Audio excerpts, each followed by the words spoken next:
नमस्कार। मकर राशि पर बहुत विस्तार से चर्चा करेंगे और बड़ी इम्पोर्टेंट चर्चा होगी।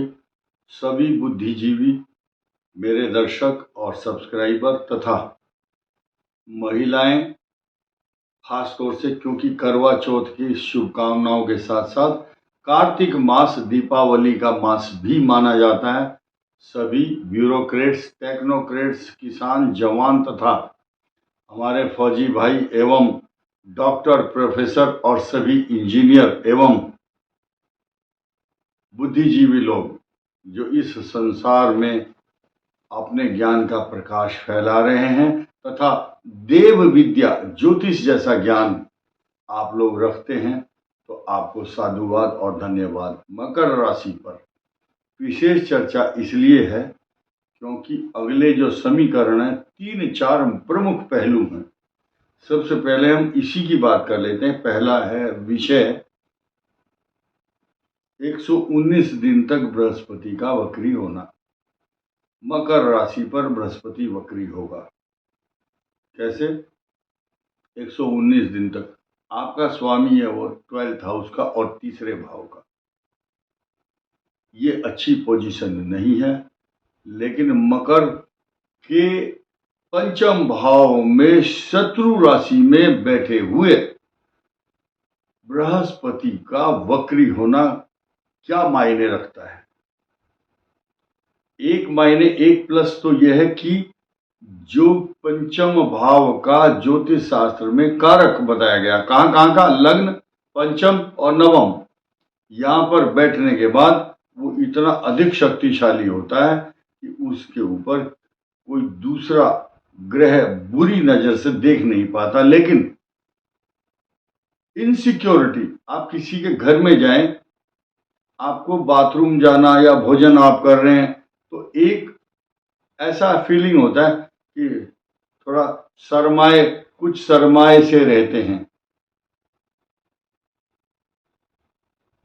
अपने घर में आदमी अपनी चारपाई, अपना बाथरूम फ्री स्टाइल रहता है, तो स्वग्रही होना, मित्र राशि में होना अलग बात है, शत्रु राशि में होना डिफरेंट वे है। बिहेवियर पैटर्न चेंज होता है बृहस्पति का, नो डाउट। तो आप इस दौरान बृहस्पति के दिन पीला वस्त्र धारण करें, चने की दाल दान करें और ओम विष्णवे नमः इस मंत्र का जाप करें। दूसरे समीकरण पर बात करते हैं। आपकी अष्टम भाव रिस्क वाली राशि, चोट, बीमारी, आयु और मृत्यु स्थान का स्वामी सूर्य नीच राशि में होगा। आप याद रखिए, आपके दशम भाव में गोचर करेगा। बृहस्पति की दृष्टि नहीं है, शनि भी नहीं देखता है, क्योंकि शनि देखता तो भी उच्च भाव से देखता है जहां 7 नंबर लिखा हुआ है। सूर्य नीच राशि में है और 20 अक्टूबर से जिस दिन सूर्य आपके दशम भाव में आएंगे सुबह 7:42 पर, उसी दिन कोई एक्शन अच्छा नहीं होगा। 3 दिन बीतने के बाद, कारण क्या है? अष्टम भाव का स्वामी सूर्य और शत्रु भाव में है या नीच राशि में है, बृहस्पति की दृष्टि नहीं है, तो क्या होगा? 3 दिन बाद मंगल की दृष्टि होगी। आपका जो केंद्र स्थान है, केंद्र स्थान को प्रभावित करने वाला ये क्या करता है? सामाजिक प्रतिष्ठा का स्वामी है। नौकरी, इंक्रीमेंट, मान सम्मान, प्रमोशन, रोजगार, व्यवसाय का स्वामी है। लेकिन मंगल कौन है? मंगल आपके केंद्र में बैठा है और केंद्र का स्वामी है चतुर्थ भाव का। तो सप्तम भाव में मंगल है, उसकी दृष्टि किस पर गई? सूर्य के ऊपर। सूर्य ने मंगल से इफेक्ट जो ग्रहण किया, दुर्भाव, साइड इफेक्ट, दुष्प्रभाव, वो मकर राशि के चतुर्थ भाव पर डालेगा। तो चतुर्थ भाव दूषित हुआ किसका? मकर राशि का। एक तो पहले से ही वहां का स्वामी नीच राशि में चला गया, गुरु की दृष्टि नहीं है, सूर्य उच्च भाव से देखता है, परंतु उसी स्थान को शनि भी देखता है। तो ऐसे जब कॉम्बिनेशन बन जाते हैं तो किंग कर्तव्य विमूढ़ अवस्था हो जाती है मकर राशि की। बस यही स्थिति होगी तो क्यों ना इस पर गंभीर चर्चा की जाए, या मकर राशि के लिए ये प्रयास किया जाए कि इसका शुभत्व कैसे, इसको बीमारियों से, कष्टों से, ये जो साइड इफेक्ट हैं इसके मंगल के और सूर्य की दृष्टि है, फिर नया नया समीकरण ये भी बनेगा कि 93 डेज तक, 93 दिन तक मंगल की दृष्टि शनि पर होगी। ये षडाष्टक योग है। तो 3 विशेष चर्चा थी जिन पर हमने बात की। शनि बृहस्पति का वक्री होना, सूर्य का नीच राशि में होना और उस पर मंगल की दृष्टि।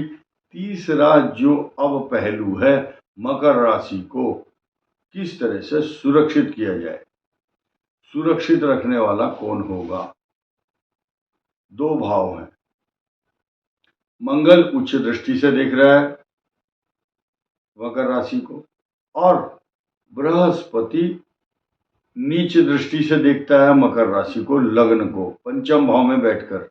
ये अमृत तत्व का की सप्लाई करता है मकर को, भले ही नीच राशि में है। ये सीधा संबंध तो है। कैसे? आप ये कहो कि भाई ये एक 5 रुपए का नोट है, फट गया हो थोड़ा सा, तो क्या बोलेंगे? ये 5 रुपए का नोट है लेकिन फटा हुआ है। ठीक बृहस्पति की दृष्टि मकर राशि पर है, भले ही नीच दृष्टि है लेकिन संबंध तो है ना।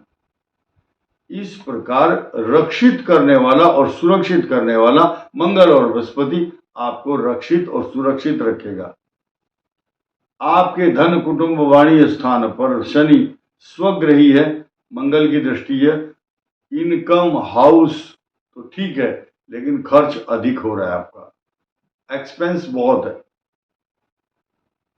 एक्सपेंस के साथ साथ अब नई चीज पर आ जाइए आप। आपके भाग्य स्थान पर बैठे हुए केतु और पराक्रम स्थान पर बैठे हुए राहु, ये भी ज्योतिष शास्त्र के अनुसार लाखों दोषों को दूर करने वाले होते हैं, लाखों दोषों का हरण कर लेते हैं। ये मायावी ग्रह हैं, इनके अंदर बहुत ताकत होती है और अपना एक्शन भी लेते हैं और पता भी किसी को नहीं चलता, क्योंकि राहु का अपना स्वरूप है। तीसरे भाव में जाने के बाद वो आपके ऊपर आने वाली सभी बुराइयों का हरण कर लेता है। अब नवम भाव में केतु है। केतु जहां भी बैठता है उस भाव के प्रति व्याकुलता, तड़पता है। तड़पन शब्द कहां से आ रहा है? बार बार व्याकुलता, आपके भाग्य को ऊंचा उठाने की व्याकुलता अपरोक्ष रूप से। कैसे है देखिए, समुद्र मंथन इसी महीने हुआ था, कार्तिक मास में, और समुद्र मंथन में लक्ष्मी जी का हैप्पी बर्थडे कार्तिक मास है, इसीलिए लक्ष्मी पूजन करते हैं। और कार्तिक मास में जब 14 रत्न निकले, जब अमृत कलश से अमृत बांटा जा रहा था, तो राहु केतु ने अमृत पी लिया। राहु ने पिया, उसका गर्दन धड़ से अलग कर दिया भगवान ने, तो अमृत तत्व नीचे जा चुका था, अमर हो गया केतु और राहु। नीचे वाला धड़ केतु, ऊपर वाला राहु। तो जिस भाव में बैठता है, 3 तत्व, 4 तत्व हैं राशियों के, 4 राशि अग्नि तत्व, 4 पृथ्वी तत्व, 4 वायु तत्व और 4 जल तत्व।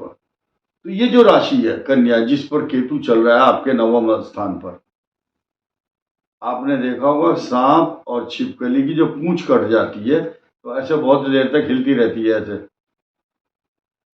इसी प्रकार केतु जीवन भर तड़पता है। आपके कुंडली में जिस भाव में बैठेगा उसी भाव से संबंधित व्याकुलता और तड़पन उसके मन में जीवन भर बनी रहेगी। ये सूत्र बता रहा हूं, आप वहम में नहीं पड़ना, अशांत नहीं होना, लेकिन पिछले जन्म से इसका सीधा सीधा सरोकार और संबंध होता है। तो सारांश ये है कि केतु आपके भाग्य स्थान में चल रहा है मकर राशि के, तो भाग्य उन्नति कैसे हो, भाग्य में तरक्की कैसे हो, मैं कैसे इसके भाग्य को मजबूत करूं। तो मकर राशि तो सौभाग्यशाली राशि है, तो सडन अचानक एक ही रात में भाग्य उदय करने वाला केतु होता है। इस वीडियो में इतना ही। धन्यवाद। नमस्कार।